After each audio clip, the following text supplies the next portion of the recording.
안녕하십니까. 경영언론 최정일입니다. 오늘은 제13장 저축과 투자 공부하겠습니다.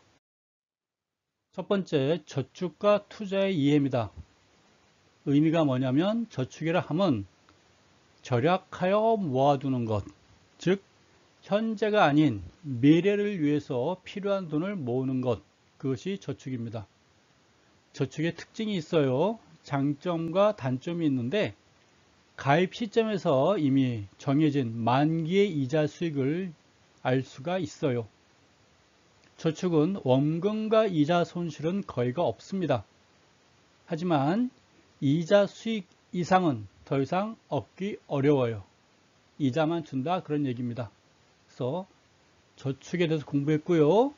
아마 이제 투자에 대해서도 우리가 공부하게 되겠죠. 서로 저축과 투자는 또 약간 비슷하면서 약간 상반된 게 있어요. 이번엔 투자입니다. 투자를 하면 가능성의 자금을 묻어두는 것이 바로 투자입니다.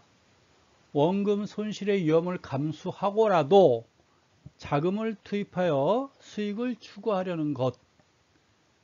투자의 특징, 장점과 단점은 투자 수익은 이미 투입 시점에서 투자 수익은 알 수가 없고 나중에 결정됩니다. 원금 손실의 위험이 있어요. 하지만 큰 수익을 기대할 수는 있어요. 즉 저축은 정해진 이자만 받아요. 투자는 많죠. 부동산 투자가 있죠. 주식 투자도 있죠. 채권 투자도 있죠. 골동품 투자도 있죠. 금 투자, 은 투자, 다이아몬드 투자 등등 많아요.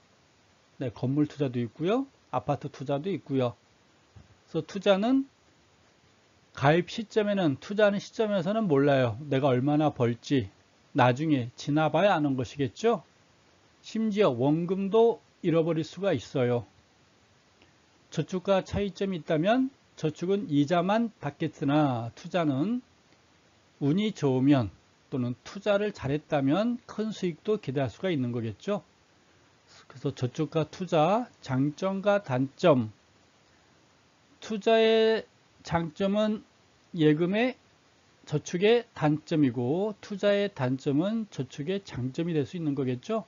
그래서 비슷하면서도 약간 상반된 견해다라고 여러분들은 이해하시면 되겠습니다. 저축과 투자의 이해 또 한번 보면은요. 위험과 기대 수익은 서로 상충 관계가 있다. 즉 기대 수익이 크면 더 큰 위험을 감수해야 된다. 다시 말해서 기대 수익이 크면 그만큼 위험이 뒤따르는 거고요. 기대 수익이 낮으면 그만큼 위험도 낮다라고 보는 거겠죠. 따라서 일반적으로 위험도가 낮으면 수익률도 낮아져요 라고 되어 있어요. 오른쪽 그림을 보게 되면 은행 예금은 수익률도 낮은 반면에 위험도 낮고 그 다음에 이제 CD 양도선 예금 이거는 거의 채권인데 조금 더 안전한 채권 이렇게 보면 돼요. 왜냐하면 이건 3개월짜리거든요. 그 수명이 3개월이에요. 이거는 그래서 채권보다는 좀 더 수익률도 낮으면서 위험도도 낮고 그 다음에 채권 있고 주식은 수익률이 큰 수익률을 기대할 수 있는 만큼 반면에 위험도 그만큼 커지는 거예요. 그래서 우리가 효율적인 투자, 경제성인 투자 이런 얘기를 많이 해요. 야, 경제성 있게 투자하자, 효율적인 투자하자. 그래서 우리가 일반적으로 말하기를 위험은 낮은데 큰 수익을 기대하는 게 경제성 투자다, 효율적인 투자다 이렇게 얘기해요. 위험은 낮으나 수익은 큰 거. 근데 이거는 사실 현실에서 많지가 않아요. 현실에서 있다면 우리가 그걸 사기라고 말하죠. 사기. 네. 유리를 다이아몬드로 속인다든가 돌멩이를 다이아몬드로 속인다든가 그런 건 있는 거겠죠. 예, 그거는 이제 사기에도 속하는 거고 경제성 투자 효율적인 투자라 하면 수익은 같아요. 두 개가 있는데 A가 있고 B가 있어요. 두 개가 대충 수익은 비슷할 것 같아요. 근데 위험도 같진 않겠죠. 그렇죠? 위험이 같진 않겠죠. 두 개가 있으면 수익은 비슷한데 비교해 보니까 한쪽이 더 위험이 낮은 경우도 있겠죠. 수익은 같으나 위험이 낮은 걸 선택하는 게 경제적인 투자가 되겠죠. 또 위험이 같아요. 위험이 같은데 어느 한쪽은 수익이 더 클 것 같아요. 그게 경제적인 투자가 되는 거겠죠. 둘 다 잘생겼어요. 이왕 둘 다 잘생겼으면 이왕이면 돈 많은 쪽이 더 좋겠죠. 둘 다 돈 많으면 이왕이면 잘생긴 쪽이 좋은 거겠죠. 바로 그겁니다. 근데 여러분들은 잘생긴 애가 돈도 많고 이거는 현실적으로 없어요. 있다 하더라도 여러분 거 아니에요. 저축과 투자의 이해. 네 번째, 저축의 수익률은 사전적으로 미리 정해져 있어요. 투자의 수익률은 사후적으로 결정이 됩니다. 라고 되어 있습니다. 그래서 저축은 시기, 투자의 시기, 저축은 재산 형성기, 투자는 재산 증식기. 특징은 저축은 저수익, 저위험, 저수익, 안정성이 높고 유동성이 높아요. 투자는 고수익, 고위험인데 수익성이 높겠죠? 반면 안전성과 유동성은 낮을 수가 있어요. 투자를 했는데 산을 샀어요. 땅을 샀어요. 근데 매매가 안 돼요. 거래가 안 돼요. 그렇죠? 그러면 유동성이 없다라고 보는 거겠죠. 위험한 주식 투자를 했어요. 주식만 빠지면은 안정성이 없어지는 거겠죠? 수익은 크게 기대할 수 있겠으나 안정성은 떨어질 수 있는 거겠죠? 수익률, 저축은 경제 성장률과 관계가 깊고요. 투자는 개별 투자 자산에 따라서 다릅니다. 라고 되어 있어요. 개별 투자 자산, 누구는 빌딩, 상가를 투자했고 아파트 샀고 땅 투자했고 다이아몬드 투자했고 골동품 투자했고 주식 투자했고 다 다르겠죠? 그래서 개별 투자 자산에 따라서 수익률은 달라요. 그런 얘기입니다. 경기 민감도 저축은 투자에 비해서 낮고요. 투자는 저축에 비해서 높아요. 직업과의 비교, 저축은 고정급여직이 많이 하고 있고 투자는 사업과 비슷하다. 투자는 아까처럼 제가 말한 대로 주식 투자, 채권 투자, 부동산 투자, 골동품 투자도 투자지만 여러분들이 창업을 하는 것도 투자예요. 그렇지 않겠어요? 내가 커피숍을 차린다라든가 베이커리를 차린다든가 분식집을 차린다든가 IT 기업을 차린다든가 그것도 하나 다 투자다라고 보시면 되겠습니다. 저축과 투자의 이해. 저축은 요구불 예금과 저축성 예금으로 구분하고 있어요. 요구불 예금은 요구하면 즉시 예금을 주지만 이자가 낮아요. 저축성 예금은 일정 기간 예금한 경우 약정 이자를 주지만 중도 해지할 경우에는 약정 이자를 받을 수가 없어요. 여러분들은 주로 은행에다 맡긴다면 요구불 예금이겠죠. 자유예금. 알바비 받아가지고 용돈 받아가지고 은행에 넣어놓고 여러분들이 체크카드로 그때그때 쓰겠죠.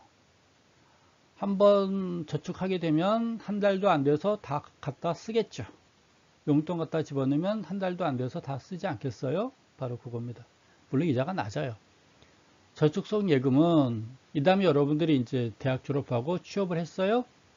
월급 100만 원 받았어요. 그 중에 100만 원 중에 10만 원을 달달이 여러분들이 정기예금을 한다면 1년짜리, 3년짜리 정기예금을 하게 되면 그게 바로 저축성 예금이 되는 거겠죠. 저축성 예금은 요구불 예금보다는 좀 더 이자가 높아요. 투자의 대상은 금융투자상품이 있어요. 금융투자상품은 원금에 대한 손실 가능성이 있어요. 금융투자상품 그러면은 여러분들이 이제 증권이라 하면 증권회사에서 운영하는 상품을 증권이라고 해요. 증권을 운영하기 때문에 증권회사라고 하는 거예요. 여러분들이 길 가다 보면 증권회사 많죠? 대우 미래에셋 증권 있고 삼성증권 있고 LH 증권도 있고 교보증권도 있고 한국투자증권도 있나요? 네, 있어요. 많아요. 우리나라에 한 25개 정도 이상 증권사가 있어요. 그 증권회사에서는 도대체 뭘 해요? 증권을 거래해요. 그럼 증권이 뭐예요? 주식이 증권 중에 하나고요. 채권도 주식이에요. 선물 있고 옵션 있고 수합이라고 있어요. 이것은 제가 2학기 때 여러분들이 그 창업의 이해를 들으면 하나하나 자세하게 또 설명을 드리겠습니다. 파생 금융상품이 있어요. 원금 초과 손실 가능성이 매우 높아요. 앞서 말했듯이 증권의 종류 중에 주식, 채권, 선물, 옵션, 수합이 있는데 파생 금융상품은 그 선물과 옵션을 가지고 서로 결합시킨 것을 파생 금융상품이라고 해요. 화끈하죠. 고수익, 고위험 이렇게 보면 됩니다. 파생 금융상품은 다시 말하지만 선물과 옵션을 서로 결합해서 만드는 게 파생 금융상품 이렇게 보시면 돼요. 그렇죠? 이것도 2학기 때 여러분께 특별하게 또 여러분께 자세하게 설명드리도록 하겠습니다. 저축과 투자 이해, 저축의 종류, 금융상품이라고 있어요. 원금 손실 가능성 여부에 따라서 비금융투자 상품과 금융투자 상품으로 크게 구분하고 있습니다. 밑에 그림을 보시면 금융상품 그래가지고 원금 손실 가능성이 yes 하게 되면 금융투자 상품이고, 금융투자 상품 중에서 원금 초과 손실 가능성이 yes 하면 파생 상품, 원금 초과 손실 가능성이 있으나 조금 낮은 거는 증권 이렇게 보시면 되겠네요. 또 오른쪽 금융상품에 원금 손실 가능성이 없어요. 그건 비금융투자 상품이에요. 예금이 있고 보험 계약이 있겠죠. 원금은 크게 깨지진 않겠죠. 원금은 우리가 유지할 수 있는 거겠죠. 그래서 금융상품의 종류 이렇게 살펴봤어요.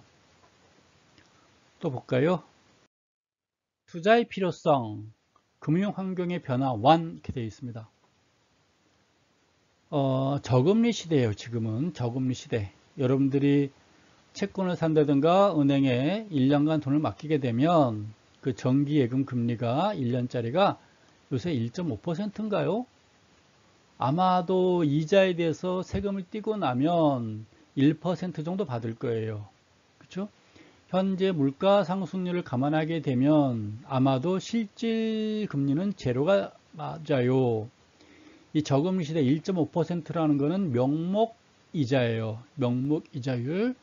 근데 1년 동안 물가 상승률이 1.5%에서 2%가 되게 되면 1년 후에 여러분들이 이자를 받았을 때 실질적으로는 손해볼 수도 있다 그 이야기입니다.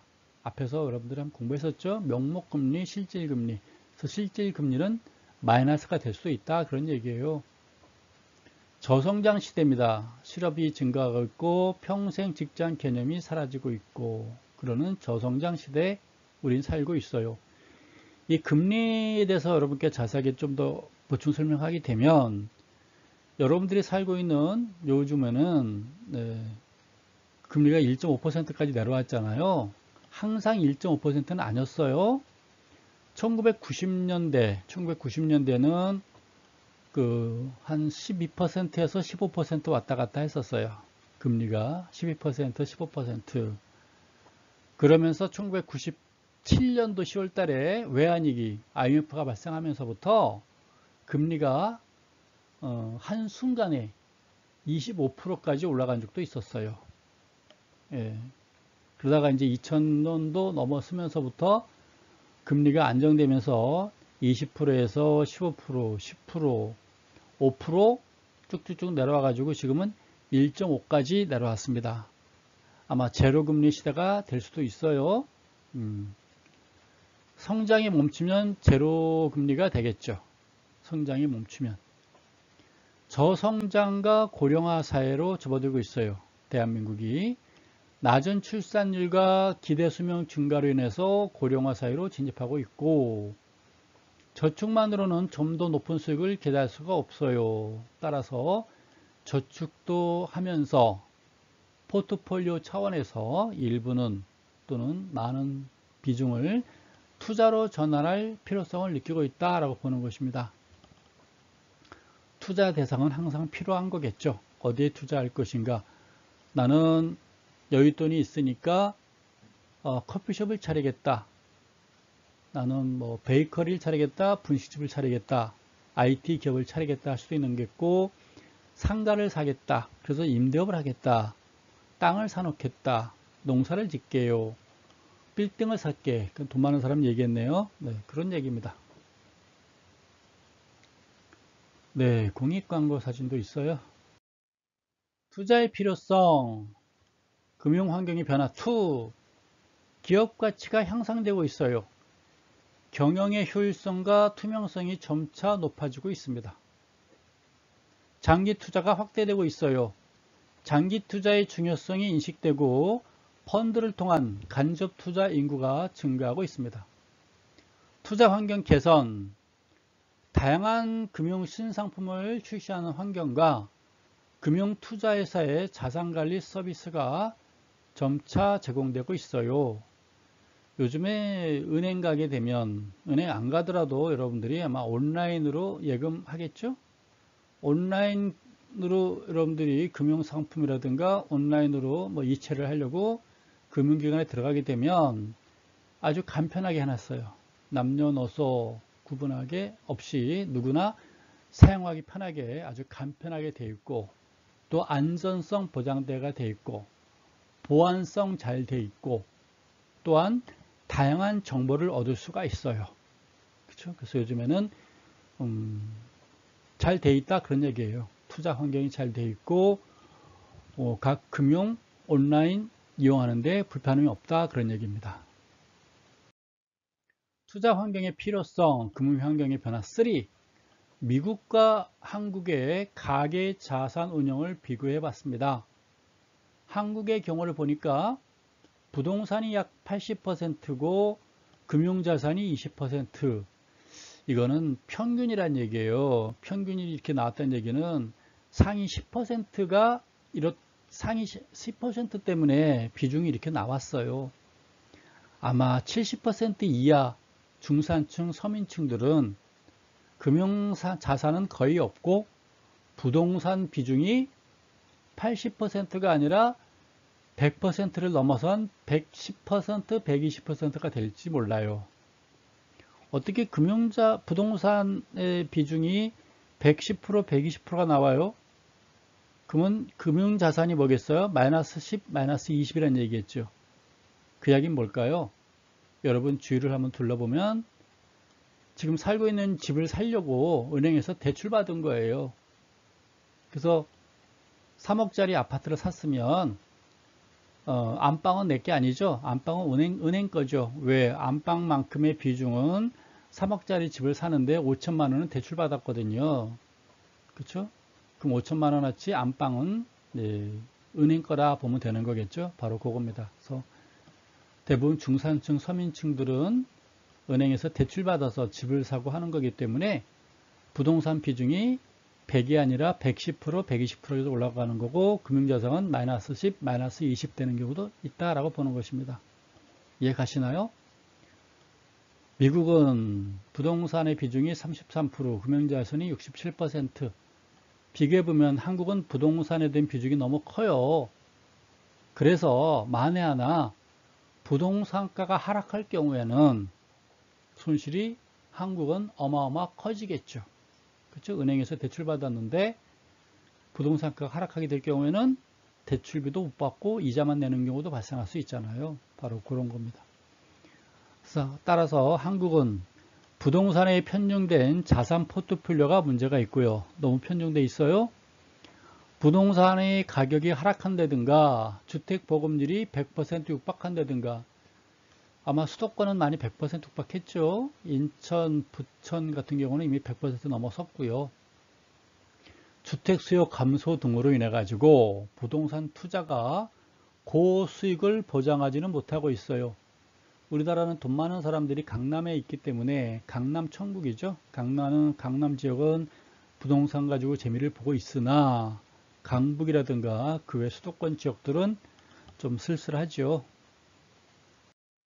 부동산 투자의 필요성, 금융자산의 환경 네 번째입니다. 왜요? 왜 투자가 필요할까요? 저금리예요. 은행에 넣어봤자 명목금리는 1.5%지만 세금 떼고 나면 1%고 물가 상승률이 1% 넘었으면 실질 예금금리는 마이너스가 되기 때문에 그렇다는 얘기예요. 저성장이고요. GDP 성장률 뭐 2%, 3% 잡고 있잖아요. 저출산이고요. 고령하고요. 부동산 하락세라는 금융환경 속에서 바람직한 자산관리가 필요하다라고 보는 것입니다. 우리가 원하는 것은 수익성도 필요하고 안정성도 필요하고 유동성 세 가지가 모두 필요한 거겠죠. 그렇죠? 세 가지 요소를 배분한 포트폴리오 구성이 필요해요 라고 보는 겁니다. 수익성도 필요하고 안정성도 필요하고 유동성도 필요하고 이 세 가지를 다 갖췄으면 얼마나 좋겠어요.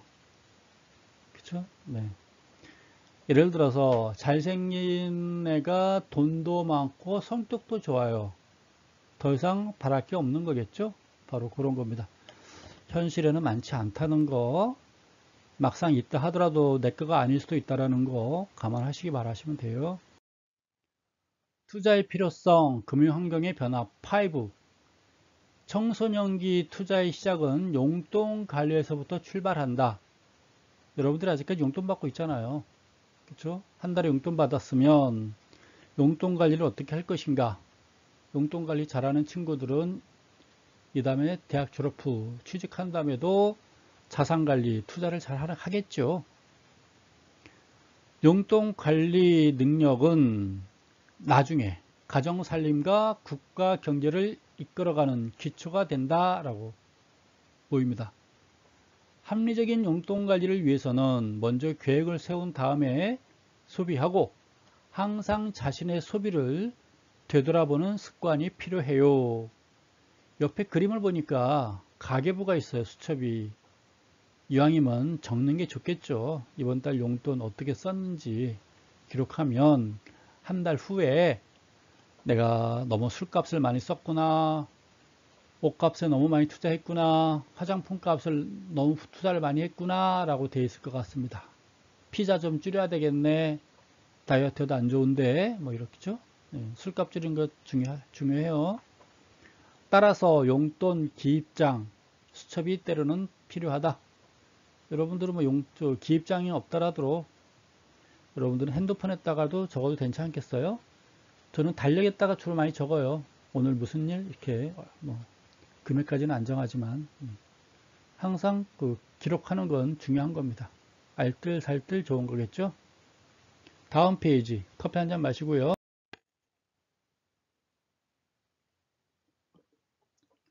투자의 필요성, 금융환경의 변화 6. 청소년은 시간이라는 막대한 자산이 있어요. 투자를 실천하기 위한 전제 조건은 투자 자금, 즉 종잣돈이 마련돼야 된다라고 보는 것입니다. 청소년의 종잣돈 마련을 위한 금융지침, 그 첫 번째, 일정액의 돈은 반드시 저축한다. 구체적인 목표를 세운다. 세 번째, 지금 당장 시작한다 라고 보는 겁니다.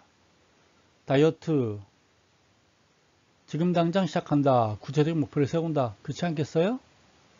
종잣돈 마련도 아마 그런 것 같아요. 용돈을 모으는 거는 좀 힘들고요. 용돈은 뭐 다 쓰세요.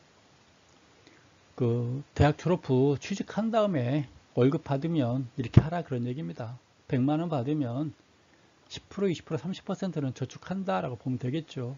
1년 이전 모으면 집을 살 수도 있을 것이고 간단한 점포를 마련할 수 있는 돈도 될 수 있고 하는 거겠죠. 넘어갈게요. 금융환경의 변화 7. 워런 버핏은 누구인가? 워렌 버핏? 자수성가로 성공한 세계적인 유명 투자가입니다. 자산 운용가예요.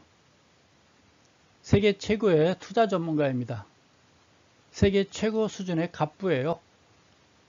혹시나 좀 더 자세히 알고 싶으면 여러분들이 인터넷 검색해서 워런 버핏 한번 검색을 해보세요.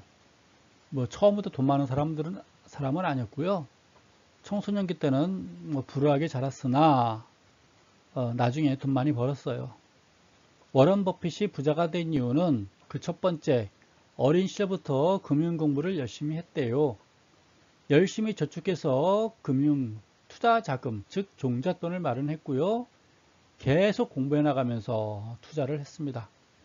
뭐든지 투자를 하게 된다든가 뭔가 좋은 결론을 얻기 위해서는 공부를 계속해야 돼요. 공부를 계속해서 머릿속에 아는 게 많아야 돼요. 머릿속에 많아야 뭘 투자할까? 뭘 투자할까? 그러면 여러분 머릿속에 많아서 뭔가 지식이 많게 되면 머릿속에 있는 모든 지식들이 뱅그르르 돌아가지고 뭔가 좋은 판단을 내리는 거겠죠? 근데 머릿속에 들어있는 지식, 경제, 정치, 경제, 사회, 문화 관련 금융 이런 지식이 만약에 없으면 여러분들은 뭐 가지고 판단해요? 본능만 가지고 판단하는 거겠죠. 본능 가지고. 그냥 이쪽이 좋아 보여. 그러면 성공 가능성은 매우 낮아지겠죠. 그렇죠? 그래서 공부 많이 해서 머리가 든 게 많으면 여러분들은 든든할 거예요. 가끔 제가 오프라인 시간에 학생들한테 물어봐요. 남학생들한테 물어봐요. 여자친구 만나러 나갈 때 네가 당당할 때가 있고 뭔가 자신 없을 때가 있을 거야. 어쩔 때 당당하니 하고 물어봅니다. 남학생들한테. 그럼 뭐 답이 여러 가지 나오는데 가장 정답이라는 그 많은 남학생들로부터 가장 많은 호응을 받는 대답이 있어요. 지갑에 돈이 두툼하면 여자친구 만나러 갈 때 당당하겠죠. 그렇지 않을까요? 그겁니다. 때로는 여학생들한테도 물어봐요. 남자친구 만나러 나갈 때 언제 가장 당당하니? 그러면 많은 여학생들로부터 호응을 많이 받는 대답이 오늘 화장빨 잘 받았을 때 라는 이야기를 또 해요. 그럼 호응을 많이 하는 것 같아요. 요거는 뭐 제 개인적인 판단이니까요. 아닐 수도 있어요. 그럼 여러분들이 대학 졸업 후에 사회에 나갈 때 언제 가장 당당할까요? 사회에 나갈 때, 대학 졸업 후 사회에 나갈 때 또는 면접 보러 갈 때 당당할 때가 있을 거 아니에요. 언제 당당할까요? 그럴 때는 여러분들이 머릿속에 아는 게 많을 때, 지식이 많을 때, 머릿속이 빵빵할 때 여러분들은 자신감이 생기는 거겠죠. 그래서 대학교 때 공부하는 이유는 뭘까요? 자신감을 갖기 위해서, 머릿속이 빵빵해지기 위해서 공부하는 거겠죠. 그렇죠? 아니 말고. 투자의 방법 그 첫 번째 경제 분석이에요. 경제 분석.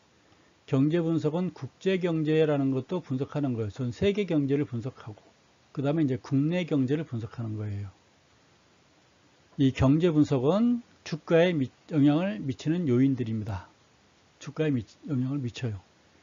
기업의 내적 요인이 있고 기업의 외적 요인들이 있어요. 기업의 내적 요인. 우리 집안 가정에도 가정의 내적 요인들이 있잖아요. 마찬가지로 기업에도 기업 내적인 요인들이 있어요. 경영 성과. 올해 돈 많이 벌었다, 돈 못 벌었다에 따라서 주가에 영향 미치겠죠. 돈 많이 벌었으면 순이익이 좋을 것이고 투자자들한테 배당도 많이 줄 것이고 그렇죠? 그러면 경영 성과가 좋아지면 주가가 올라간다라고 보는 거겠죠. 시장 점유율도 중요해요. 시장 점유율. 시장 점유율이 뭐냐면 자동차로 예를 들면 현대 기아차가 대한민국 자동차 시장의 거의 70%를 점유하고 있어요. 외제차가 10%에서 15%까지 올라왔다고 그래요. 네, 그러면 나머지 삼성, 뭐 대우, 쌍용차들이 나머지 비중 한 10% 차지한다고 보면 되는 거겠죠. 시장 점유율. 여러분 또 스마트폰 삼성이 한 60%, 70% 차지하나요? 나머지는 애플 이렇게 보면 되겠죠. 뭐 샤오미 약간 있을 거고 재무구조 또 재무구조가 건실하다면 투자자들이 많이 좋아하겠죠. 부채가 많아가지고 불안해요. 그러면 누가 투자 안 하잖아요. 그렇죠? 재무구조가 빵빵해요. 안정성이 좋아요. 성장성이 좋아요. 유동성이 좋아요. 그러면 누가 투자를 많이 하겠죠? 재무구조가 중요한 거겠죠. 경영자가 건실해요. 윤리성이 좋아요. 사기 안 쳐요. 장난 안 치고요.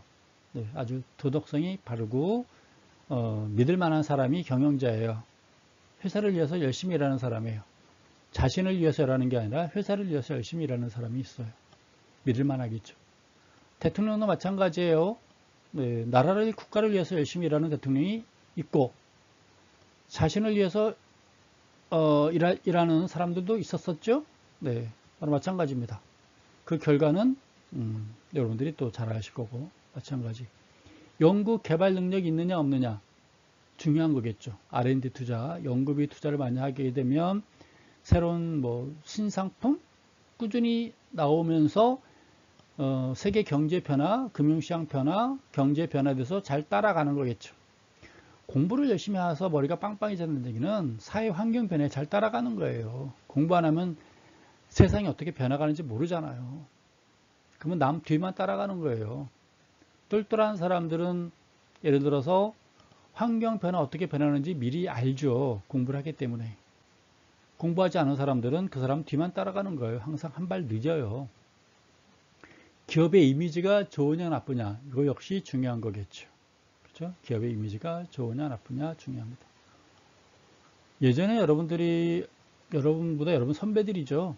가장 들어가고 싶은 직장 하게 되면 뭐 삼성전자, 현대차, 대한항공 그랬어요. 근데 대한항공이 좀 땅콩 때문에 이미지가 조금 사라지긴 했죠. 그런 겁니다. 기업의 이미지. 기업의 외적 요인들을 이게 바로 이제 투자할 때 또 많이 따지는 것들이에요.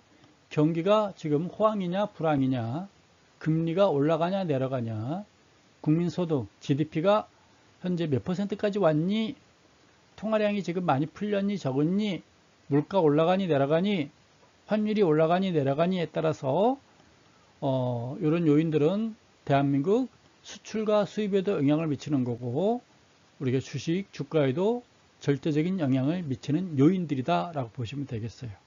그렇죠? 경제 요인, 경제 지표들이에요. 이런 거를. 요 요인들은 또다시 여러분들이 2학기 때 제 수업을 들으러 오시면 창업의 이해 시간 동안에 자세하게 이왕이면 오프라인 시간에 칠판 강의를 통해서 여러분께 자세하게 또 설명을 해 드리겠습니다. 기대해도 좋아요. 투자 방법에는 또 기본적 분석이라는 게 있어요. 그럼 기술적 분석이라는 것도 있는데 이 기술적 분석은 여러분들이 이제 증권회사를 들어가 가지고 현업에서 배우는 게 실전 투자에서 배우는 게 기술적 분석이고요. 대학에서는 주로 기본적 분석만 배워요. 기본적 분석. 좋은 주식의 선택과 적절한 매매 시점을 찾기 위해서 주가에 영향을 주는 기업의 내적, 외적 요인을 분석하는 방법이 바로 기본적 분석이다 라고 보는 것입니다. 경제 분석을 먼저 하고요. 그 다음에 산업 분석하고요. 그 다음에 기업 분석한다 라고 보는 것입니다. 이 순서를 지키는 게 가능하면 좋은 거겠죠. 경제 분석도 국제 경제 한 다음에 국내 경제 하는 거고 국내 경제가 좋은지 나쁜지는 경제 지표들 가지고 따지는 거예요. 경제 지표는 뭐가 있다고 그랬죠? 제가 앞서 설명했어요. 금리, 환율, 물가, 국민소득, 국민소득은 GDP라고 그랬죠? 또 경기, 이런 것들이 올라가고 있니, 내려가고 있니? 즉 경기가 화랑이니 불황이냐에 따라서 경제가 좋으니 나쁘니 보는 거예요. 근데 지금 경기가 상당히 좋대요. 주가가 올라갈 가능성이 높아요.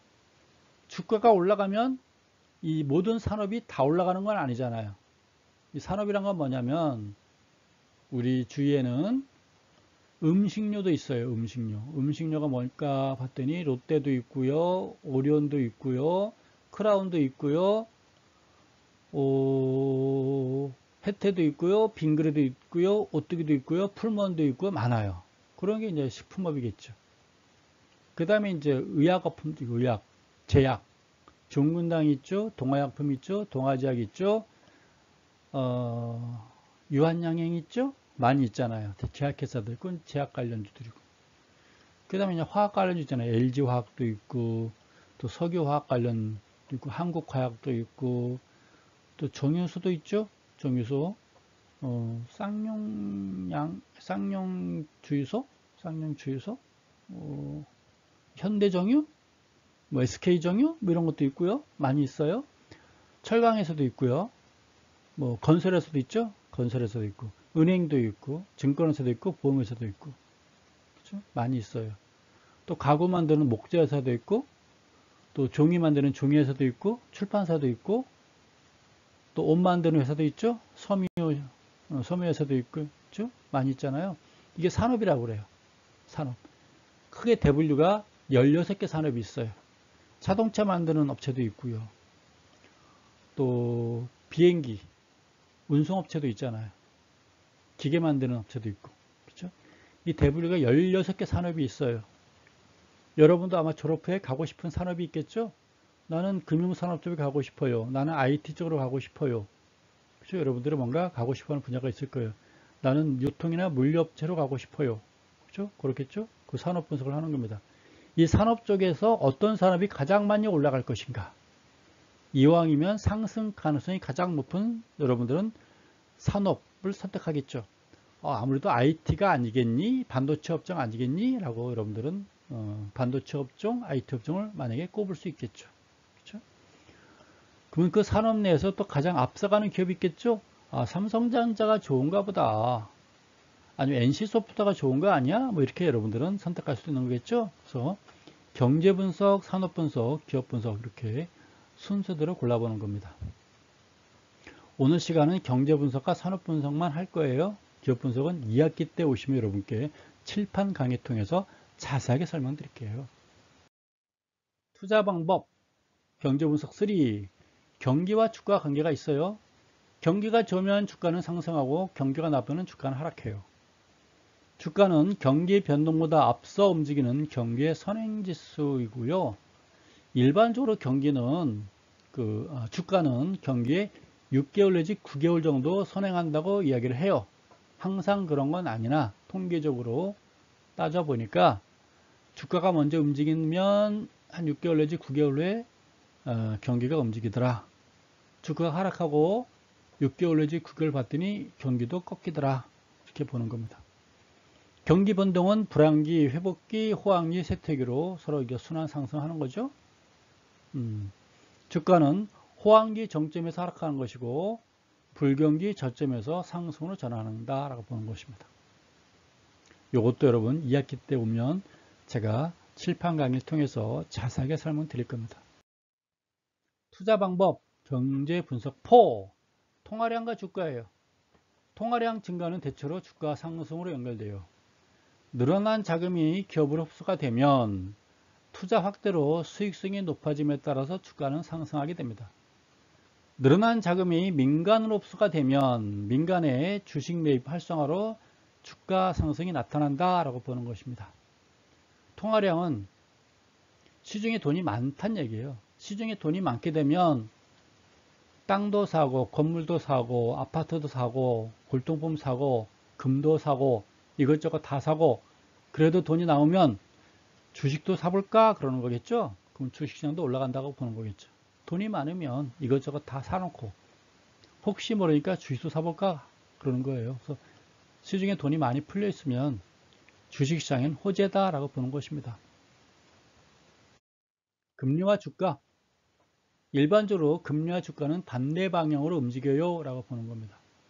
금리가 상승하게 되면 기업은 자금 조달 비용 투자로 자금 비용 증가로 투자를 기피하면서 수익성이 낮아지게 되는 거고요. 금리가 상승하면 주식보다는 저축을 선호하게 돼요 라고 보는 것입니다. 금리가 상승하면 기업체의 이자 비용 부담이 커지잖아요. 이자 비용 부담이 커지게 되면 수익성, 순이익이 작아지잖아요.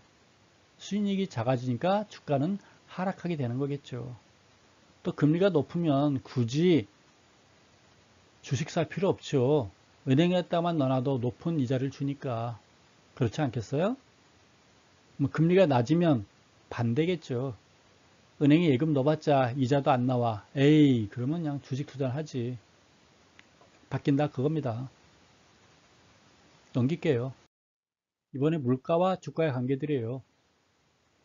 지속적인 완만한 물가 상승은 실물 경기를 촉진시키며 기업의 수익성과 자산 가치를 증대시키고 전반적으로 주가 상승이 나타난다라고 보는 겁니다. 하지만 급격한 물가 상승은 실물자산 선호 현상으로 주가가 하락할 수가 있어요. 그래서 물가는 완만한 상승이냐 급격한 상승에 따라서 주가에 미치는 영향이 달라진다라고 보는 겁니다. 이것도 2학기 때 오시면 또 자세하게 설명해 드릴게요. 지금 온라인이라 그러고요. 시간이 제한이 있잖아요. 투자의 방법, 이제는 이제 산업 분석이에요. 방금 전까지는 경제 분석했잖아요. 이제 산업 분석하는 거예요. 반도체 산업, 뭐 제약 산업, 뭐 음식료 산업, 금융 산업, 건설 산업, 뭐 무역 산업, 보험 산업, 철강 산업, 이렇게 산업을 따져보는 거예요. 주력 제품의 수명 주기가 있겠죠. 산업의 수익성과 성장 전망은 주력 제품의 수명 주기 단계에 따라서 결정됩니다 라고 되어 있어요. 크게 도입기, 성장기, 성숙기, 쇠퇴기가 있는데요. 도입기, 초기 비용으로 이익 발생에 어려움이 있겠죠. 처음에 사업 시작할 때는 투자 비용이 많잖아요. 건물 사야 되고 사람 뽑아야 되고 광고 홍보해야 되고 광고 홍보하기에 대해서 원 플러스 원 하든가 50% 세일해서 팔든가 덤으로 많이 줘야 되잖아요. 초기 때는. 그렇죠? 초기 비용 인테리어도 많이 들어가고 전단지 많이 뿌려야 되고 그래서 초기 비용이 많이 들어가기 때문에 이익 발생 어렵겠죠. 성장기는 매출의 급성장으로 인해서 급격한 이익이 발생할 수가 있어요. 성숙기가 되면 이제 경쟁이 심화되겠죠. 커피숍 잘 된다 그러면 너도 나도 커피숍 아니겠어요? 한 건물마다 커피숍이 있다 보니까 어떻게 돼요? 경쟁이 심하잖아요. 단위당 이익이 점차 감소하게 되는 거겠죠. 쇠퇴기, 매출 감소로 철수하거나 업종 다각화를 시도하겠죠. 그 커피숍 가지고 경쟁이 안 되니까 너무 커피숍 너무 많아요. 그럼 어떻게 해요? 케이크도 갖다 팔아야 되고요. 커피숍에서 간단한 먹거리도 팔고 이제 그러겠죠. 그렇게 바뀐다라고 보는 겁니다. 뭐 쇠퇴기, 여러분들이 지금 동전 코인방 성장기 멈춰서 성숙기 이하로 가고 있죠. PC방도 한때는 문 닫아서 쇠퇴가 됐다가 게임이 새로워지면서 다시 또 성장하고 있잖아요. 그래서 항상 도입, 성장, 성숙, 쇠퇴를 항상 거치고 있어요. 당구장, 제가 대학 다닐 때는 학교 앞에 당구장이 많았는데 지금은 사라졌어요. 왜 사라졌어요? 당구장 안 가도 여러분들 스마트폰 가지고 너무너무 좋은 게 많은데 굳이 당구장 갈 필요 없잖아요. 당구장 가느니 PC방 가서 게임하는 게 낫겠죠. 게임은 혼자 하잖아요. 온라인에서 친구 만나잖아요. 당구장은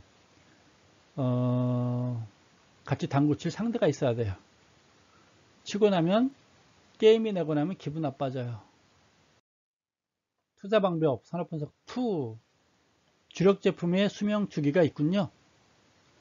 도입기, 성장기, 성숙기, 쇠퇴기. 그렇죠? 매출액과 이익의 변화를 볼 수가 있습니다. 따라서 그림을 보게 되면 제품의 수명 주기와 이익 곡선. 그렇죠? 매출액에 비해서 당연히 이익이 낮겠죠? 시간이 갈수록 매출액은 많이 증가하나 이익이 따라가지 못한다라고 보시면 되겠습니다. 커피 한 잔 마시세요. 산업분석 3, 산업구조 분석이 있어요. 산업의 경쟁 강도를 결정짓는 구조의 요인 분석. 앞에서 했잖아요. 커피숍 너무 많아요. 경쟁이 너무 심하다 그 말이에요. 내가 커피숍 하나 차리고 싶은데 건마다 커피숍 있어가지고 내가 커피숍 차릴 공간이 없어요. 동전 코인방 차리려고 했더니 이미 좋은 자리는 다 차지하고 있어요. 새로 차리려고 했더니 뒷골목밖에 없어요. 그렇다 그 말입니다. 뒷골목에다 차렸는데 아무래도 큰 길가에 있는 코인방에 밀릴 거 아니에요. 그럼 어떻게 해야 돼요? 저렴하게 홍보를 많이 해야 되고 많이 깎아줘야 되고 막 그래야 되겠죠. 구조적인 요인, 잠재적인 진출 기업의 위협이 있겠죠. 내가 커피숍 처음 차려가지고 잘 되고 있는데 또는 치킨집 차려서 잘 되고 있는데 잘 된다고 소문나니까 어떻게 되겠어요? 옆에 무슨 치킨이 들어올까요? BBQ가 들어올까요?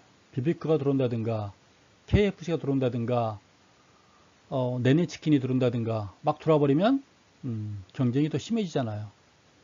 대체 상품이 위협할 수 있는 거겠죠. 뭐 분식집 해가지고 잘 되고 있는데 옆에 뭐가 들어와요? 중국밥집이 들어오고 떡볶이집 들어오고 김밥집 들어와 버리면은 대체 상품이 위협을 줄 수 있는 거고, 구매자의 교섭력이 있고 공급자의 교섭력이 있고, 이 뭔 말인가 하면은 사겠다는 사람은 많은데 파는 사람이 한 사람밖에 없어요. 파는 사람은 하나밖에 없는데 사겠다는 사람이 많다는 얘기예요. 우리나라 경제 상황 봤을 때는 포항제철이죠. 철강하면 포항제철이잖아요. 그러니까 포항제철에서 철강을 만드는데 철강 파는 곳은 포항제철밖에 없어요. 근데 철강이 필요한 데는 모든 자동차 회사가 철판이 다 필요해요. 모든 건설 회사가 다 철근이 필요해요. 모든 그 기계 공장이 다 철근이 필요해요. 그래서 모든 업체들이 어떻게 돼요? 포항제철을 와가지고 우리 물건 주세요라고 손 벌리겠죠. 팔면서 큰 소리 치는 게 포항제철이잖아요. 포스코. 그렇죠? 반면에 파는 사람은 많은데 사겠다는 사람은 적으면 이 파는 사람들이 가서 얼마나 또 서비스를 다양하게 해야 되겠어요. 그래서 입장이 바뀌는 거죠. 각과 을이 바뀌는 경우에요. 구매자의 교섭력, 공급자의 교섭력. 그렇죠? 산업 내 기존 기업들 간의 경쟁이 많다 그 말입니다. 산업 내 앞서 얘기했듯이 동네 PC방끼리 경쟁, PC방 산업끼리, 커피숍끼리 경쟁, 그런 거 아니겠어요? 바로 그겁니다. 그럼 포항제철이 그렇게 팔면서 큰 소리 치게 되면 철강회사가 여러 개 생기면 되잖아요. 나 철강회사 차리면 돼. 나 철강회사 차릴 거야. 철강회사 차리면 되잖아요. 그러면 커피숍 차리니 철강회사 차리면 돼요. 그래서 철강회사 차리려고 했더니 허가가 안 나요. 이건 허가 나줘야 돼요. 또 막대한 자금이 들어가야 돼요. 돈이 없어요. 철강회사 차리려고 했더니 막대한 비용도 필요하지만 사람이 전문가들이 무지 많아야 돼요. 포항제철에서 뺏어와야 돼요. 스카우트 해야 돼요.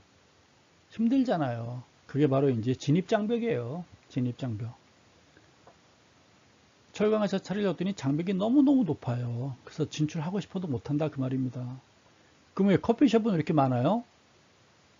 진입장벽이 없어요. 돈만 있으면 차리는 거 아니겠어요? 그렇지 않겠어요? 그겁니다. 투자의 방법, 기업 분석 1. 기업 분석, 개별 기업의 분석을 통해서 기업 분석 살짝 맛보기 보여주는군요. 개별 기업의 분석을 통해서 주가를 평가하는 단계, 질적 분석이 있고 양적 분석이 있어요. 이 기업 분석 안 하려고 그랬는데 제가 실수로 집어넣나 봐요. 실수로 집어넣었으니까 공부하도록 하죠. 질적 분석은 어떻게 하느냐? 말로 하는 거예요. 말로. 양적 분석은 수치로 분석하는 거예요. 질적 분석은 뭐라고요? 말로 하는 거. 예를 들어서 예전에 기상 캐스터가 TV에 나와가지고 이렇게 했어요. 내일은요, 내일 날씨는 한 차례 때때로 비, 이렇게 얘기했습니다. 말로 하는 거예요. 내일 기상 예보를. 한 차례 때때로 비, 그러면 비가 온다는 얘기인지 안 온다는 얘기인지 헷갈리잖아요. 말로 할 땐 그랬어요. 그를 양적으로 바꿔서 말하게 되면 내일 기상 예보를 말씀드리겠습니다. 양적으로 표현하게 되면 오전 한때 강수 확률은 70%이고 오후에는 강수 확률이 30%입니다. 그럼 여러분들이 이해가 좀 더 빨라지죠? 즉 질적 분석은 말로 표현하는 거고 글로 표현하는 거고, 양적 분석은 수치화 시키는 거예요. 그렇죠? 국민 여동생 수지가 예쁘니 안 예쁘니 그러면 예뻐 그렇게 말할 수가 있잖아요. 그냥 예뻐. 그럼 이게 얼마나 예쁜지 모르잖아요. 그 양적 분석 100점 만점 몇 점, 90점 그러면 와 그러는 거 아니겠어요? 바로 그겁니다. 투자 방법, 질적 분석과 양적 분석. 뒤에 자세하게 나와 있었군요. 기업마다 가지고 있는 질적인 특성을 분석하는 거예요. 말로 표현한다 그럽니다. 말로 분석하는 거예요. 경영자의 능력 뛰어나 A 하는 경우도 있잖아요. 기업 고유의 경영 전략. 이 경영자의 능력이라는 건 아주 중요해요. 한 나라마다 대통령의 능력에 따라서 그 나라의 국가의 그 국격인가요? 국격의 가치가 높아질 때도 있고 떨어질 때도 있고 그러는 거죠. 기업체도 경영자의 능력에 따라서 올라가고 떨어지고, 땅콩 봐요. 땅콩 때문에 어느 기업체는 기업의 이미지가 확 망가질 때가 있잖아요. 땅콩 하나 때문에. 그렇지 않겠어요? 그런 거예요. 학교도 마찬가지예요. 예, 총장님의 능력에 따라서 학교가 좋아질 수 있고 나빠질 수 있고 그런다는 얘기입니다. 여러분, 동아리도 마찬가지예요. 동아리 회장을 뽑았는데 회장이 똘똘하면 동아리가 발전할 것이고, 회장이 띨빵 하면 동아리도 띨빵해지는 거 아니겠어요? 기업 고유의 경영 전략 있겠죠. 조직 문화가 있겠죠. 기업의 연혁, 또 존속기간 등등에 따라서 우리 회사 차린 지 얼마 안 돼. 3년밖에 안 돼. 언제 문 닫을지 몰라. 슬픈 거 아니겠어요? 우리 회사 전통은 지금 50년째 잘 나가고 있어. 앞으로 50년 이상 더 발전해 나갈 거야. 뭐 믿음 가죠. 이제 양쪽 분석이 있어요. 수치화시키는 거예요. 수치화된 자료, 즉 재무제표를 사용해서 계량적으로 분석한다. 재무상태를 활용해 가지고 수익성, 안정성, 성장성을 평가하는 것들이에요. 요거 2학기 때 여러분들 창업이에 오시면 자세하게 설명 드릴 겁니다.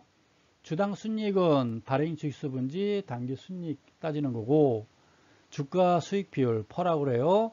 주당 순이익 분지 주가, 요 2학기 때 오시면 자세하게 설명 드릴 테니까 여러분들이 2학기 때 기대하시고요. 아, 이런 게 있구나 라고만 여러분들은 이번 시간에 아시면 되겠습니다. 여러분 수고 많이 하셨고요. 지난 시간에 보였던 그 12장하고 13장은 기말고사에 출제하진 않아요. 그리고 제가 그 동영상 그 수업은 이번 시간까지로 마치도록 하겠습니다. 그리고 다음 주에는 그 화수목 자기 정해진 시간 내에 기말고사를 가능하면 학교에서 오프라인상에서 여러분 얼굴도 한번 보고 오프라인상에서 시험을 보는 걸로 그렇게 하도록 하겠습니다. 시험 시간은 60분이고요. 60분 안에 여러분들이 오픈북 하려면 시험 문항이 한 70문항 되거든요.